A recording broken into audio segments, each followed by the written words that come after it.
Olá, tudo bem com vocês, pessoal? Espero que sim, espero que estejam todos bem. Pessoal, passando para um novo capítulo, nós vamos aprender um pouquinho sobre moléstias infecciosas, tá?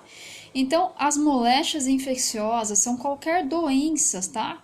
Que são causadas por um agente infeccioso.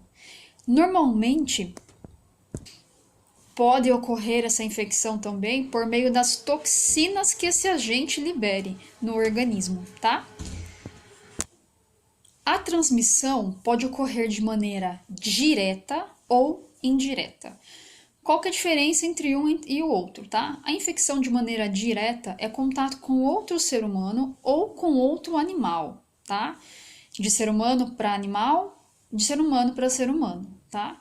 Então, se porventura tiver um animal ou um ser humano contaminado, né? Lembrando que as moléstias infecciosas são caracterizadas devido à capacidade de contágio, tá?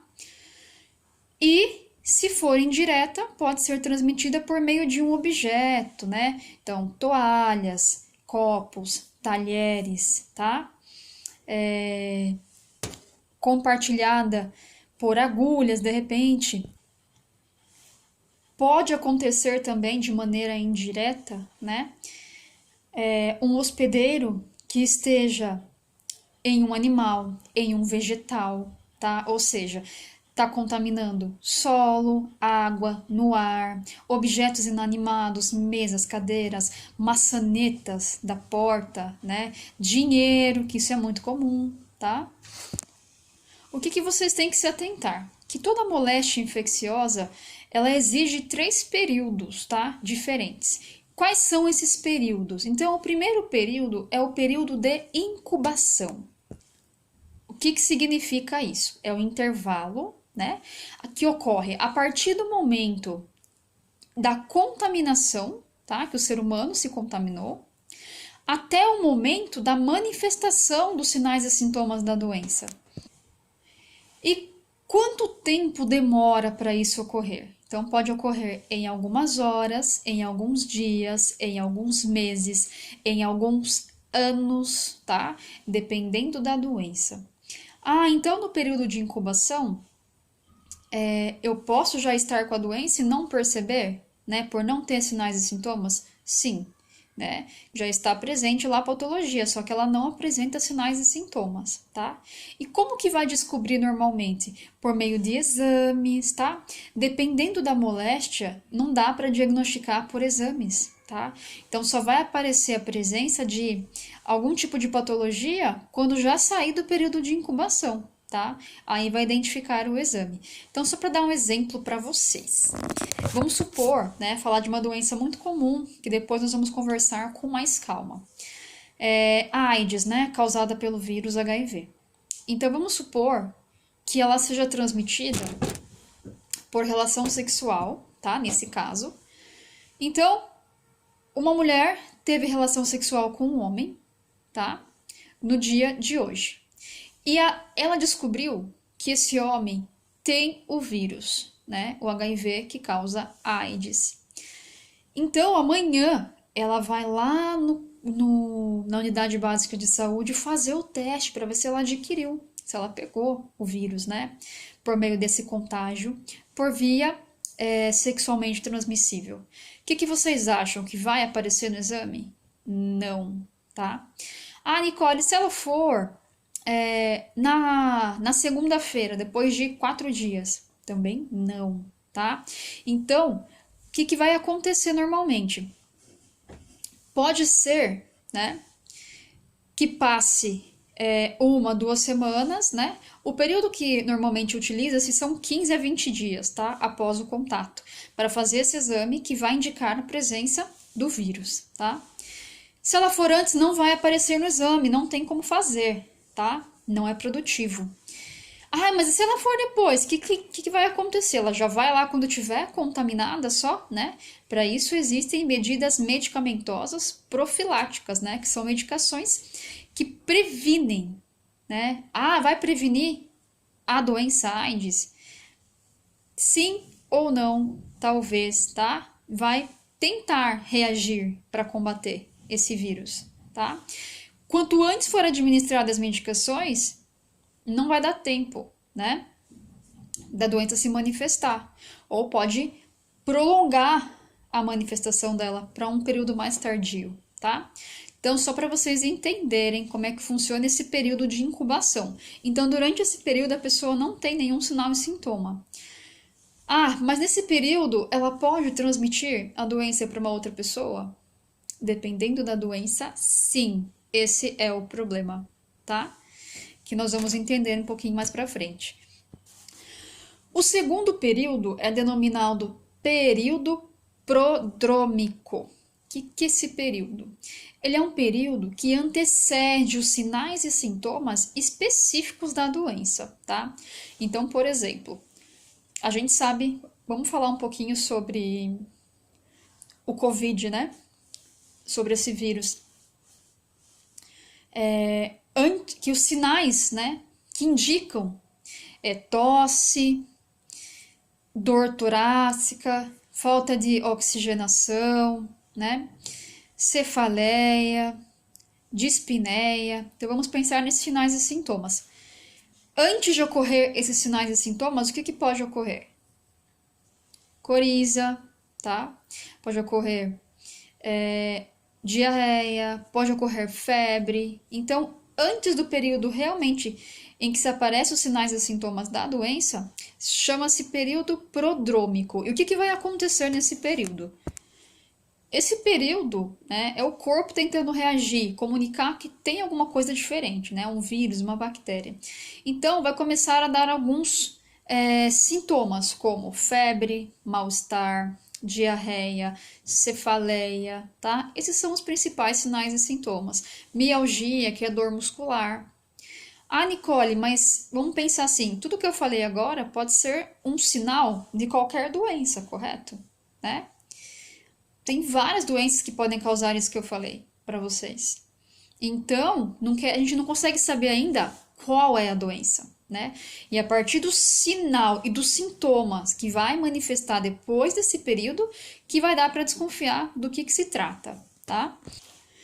E o terceiro e último período é o período de contágio.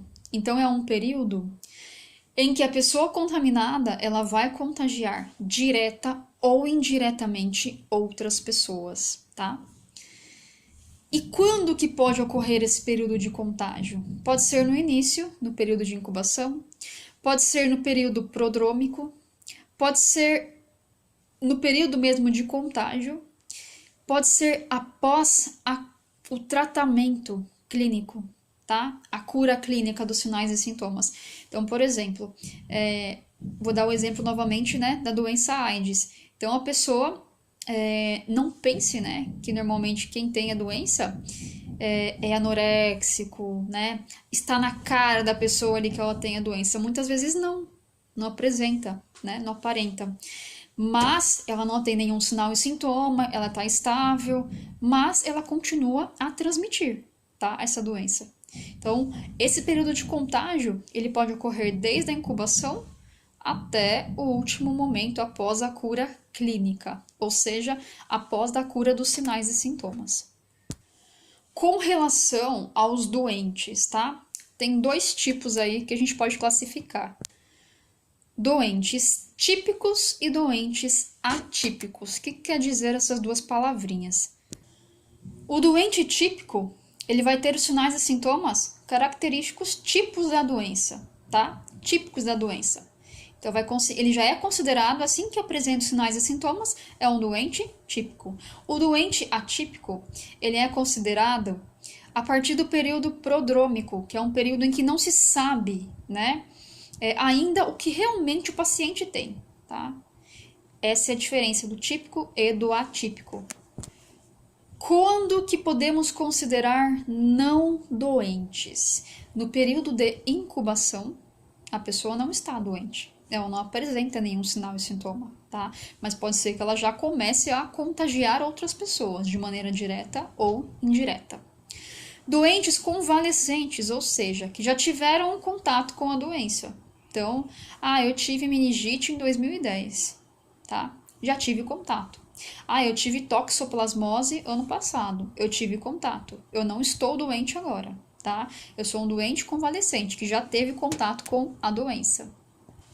E os doentes considerados são, melhor, os não doentes, né, que não são considerados doentes, são sãos, aquele que nunca tiveram um contato com a doença. Eles podem ouvir o termo sãos, limpos, né, que não tiveram contato. Modo de transmissão, tá? Que ocorrem essas doenças. Então, pode ser contato direto ou indireto, tá? E o modo de transmissão por via aérea, gotículas de saliva, tá? Gotículas de saliva quando a gente fala, automaticamente, às vezes não precisa ser perceptível, mas sai gotícula de saliva, né? E essa gotícula entrando em contato com um local, ou direto na mucosa oral, nasal, ocular, ou dentro de uma lesão, tá? Essa gotícula pode levar presença de algum micro-organismo que possa causar uma moléstia infecciosa, tá? Aerossóis, né, que são soluções que podem sair do nariz durante a respiração, durante um espirro, durante uma tosse, tá? Por via hematogênica, né, via sanguínea, como que transmite aí? Falando um pouquinho do HIV, que a gente tinha comentado também ainda, né? Por relação sexual, pode ocorrer. Nossa, mas sai sangue durante o ato sexual? Com a fricção no ato sexual de um órgão genital no outro. Principalmente se a relação for anal, tá, pessoal? Ocorrem microfissuras. E essa microfissura sangra, né? E penetra o sangue de um colega no outro colega, tá? Transmitindo a doença. Transfusão direta de sangue, compartilhamento de agulha, tá? Então, dessas maneiras também são transmitidos. E o que nós estamos vivendo hoje em dia, né? Com o vírus, principalmente do contato indireto. Então, quando uma pessoa tosse na mão, né? Aí ela põe a mão no bolso e te dá um dinheiro. Esses aerossóis estão presentes no dinheiro. Aí você pega o dinheiro e vai comer uma coxinha depois com a mão sem lavar. Então você pode estar se contaminando de forma indireta, tá? E para evitar esse contágio, existem umas normas, né, que são chamadas de precauções padrões de isolamento, tá? O que acontece? Essas precauções, elas visam interromper, né, inibir o contágio da doença de um paciente, tá? Doente para um paciente são, tá? Para um paciente convalescente. Então, ela é uma situação, tá? Uma norma para poder evitar o contágio, seja ele de forma direta ou de forma indireta. Existem vários tipos de precauções, tá? Uma delas, por exemplo, é o isolamento, tá? O isolamento do paciente, ele pode ser de várias maneiras, pode ser total, pode ser respiratório, pode ser um isolamento de contato, tá? O que vai determinar um tipo de isolamento é o tipo da doença e de que maneira essa doença é transmitida, tá? Então, voltando a falar um pouquinho sobre o Covid, né? Muitas pessoas pensam o seguinte: usando máscara, beleza, não tem problema nenhum.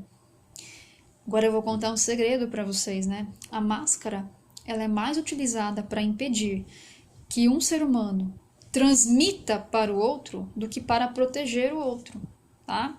O que vai proteger mesmo, né? O que vai acontecer para evitar? Higienização das mãos, tá? Principalmente antes de tocar na boca, nos olhos, no nariz, nos alimentos, em qualquer lugar. O ideal seria as pessoas saírem de luvas, por exemplo. Só que, como não existe um treinamento para isso, né, um conhecimento da população sobre as técnicas de descarte e manuseio da luva, talvez seria pior, né? Então, o que a gente tem que entender, tô de máscara, tô seguro. Não, né? Porque o contato da sua mão com maçanetas, com dinheiro, com alimentos, no supermercado, na feira, no ônibus, é o que vai pegar diretamente no vírus, né? Que vai estar presente na superfície. E aí, quando você for tirar a máscara, por exemplo, arrumar a máscara, coçar o olho, espirrar ou tossir, pôr a mão na boca, comer algum alimento, aí você acaba se contaminando, tá? Então, assim, as precauções são de acordo com o tipo de transmissão da doença. Ah, então se a gente andar só de luva, vai adiantar? Não, né? Porque lembrando que a transmissão do vírus é por gotícula de saliva também, aerossóis. Então, usando a máscara impede que durante a fala, saliva, aerossóis saia da boca e do nariz, né? E contaminem de forma indiretamente alimentos, mercadorias, instrumentos, escada, elevador, de tudo, né? Que há de público, principalmente. Então, para vocês entenderem um pouquinho sobre os isolamentos, um dos tipos de isolamento que existem, tá? É o isolamento respiratório.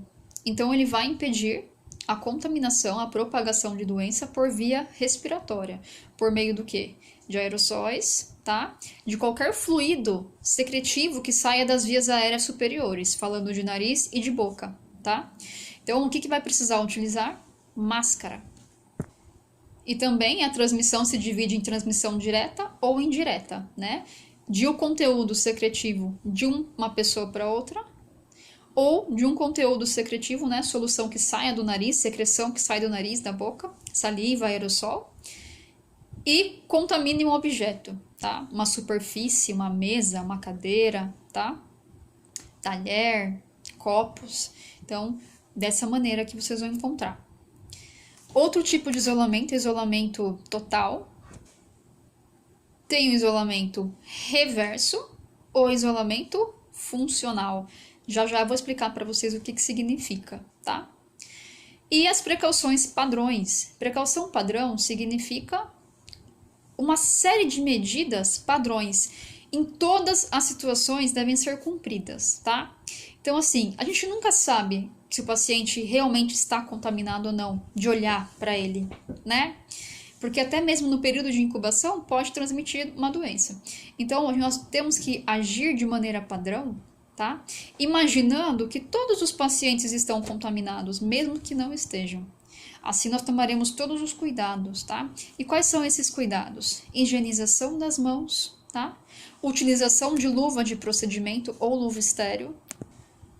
Usar paramentação sempre que for necessário, avental, touca, óculos de proteção ou máscara facial de proteção, máscara respiratória, tá? Tudo que for necessário de acordo com o tipo de precaução, tá? Precaução padrão, que é que nós devemos seguir: jaleco, avental, tá? Máscara respiratória, touca, óculos e máscara facial, dependendo do tipo da situação. Quando eu devo usar proteções faciais? Toda vez que tiver risco de alguma gotícula de saliva, alguma secreção por via respiratória, tá? Posso entrar em contato com vocês. Ou até mesmo respingar sangue.